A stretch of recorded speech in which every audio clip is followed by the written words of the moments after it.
informal. He will verify your mother's wishes and then check on the social worker's report. And we will tell him that we attempted to find your mother's sister. That was not possible, and there's no other members of the family that we're aware of.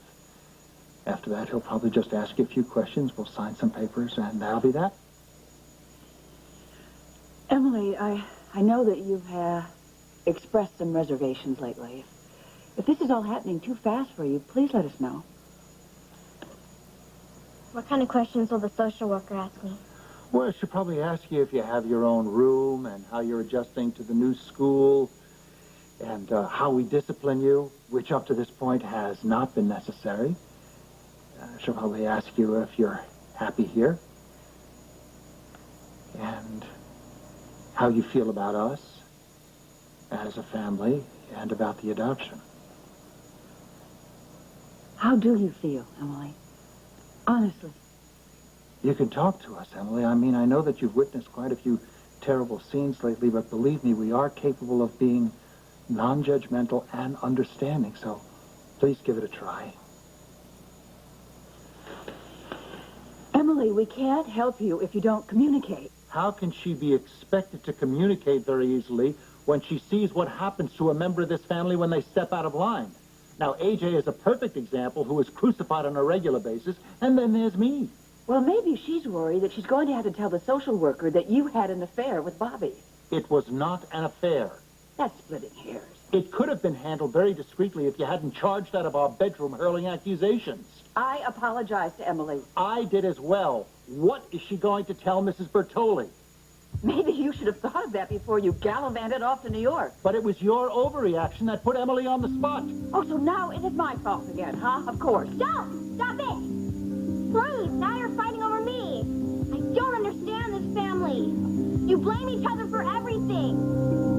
You have affairs with each other's friends, sometimes even your own in-laws. You bribe and cheat people to get your own way. And if that doesn't work, then you bully them to death. I hate it. Hey. Now, I'm the only one in this house who is entitled to speak in that tone of voice. Woman. You know, you're not the only one who can get mad and sad. Other people have a right, too. You tell him, Emily. Now, don't you encourage this, Lila.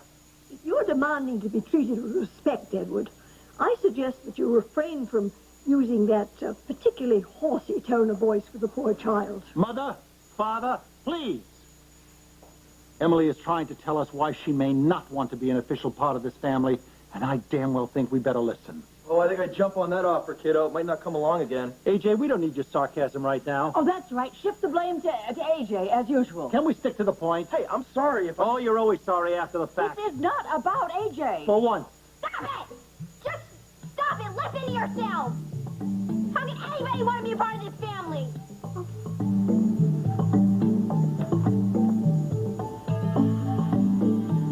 Well, she's beginning to get the hang of it, isn't she? Edward. Oh, yes. We must change her mind. How? We are what we are. And damn proud of it. Oh, don't be obtuse, Edward. Children that age don't know their own mind anyway. Emily does. She's more mature than the rest of us. We promised Paige we'd look after her. We can't just turn her loose into the system. Perhaps postpone the adoption proceedings? We can't postpone the adoption meeting with the social worker, which is on Monday. And then if Emily unloads on her, that's going to be that. She thinks we're all liars, bullies, and adulterers. That about sums it up. What was that about affairs with in-laws? Oh, she was just throwing the whole kitchen sink at us. I mean, I think at this point there's not one thing that we could say or do that would change her mind. Well, she certainly lost confidence in me. I never had her confidence in the first place. I've always done my best to explain our situation. She might let you adopt her, Mother. Oh, Lila has her hands full with me, for God's sake. That's true. Maybe I can get through to her. Well, she seems to relate to me as the other odd man out around here. Maybe it's worth a try. Do try, dear. Go now. AJ to the rescue.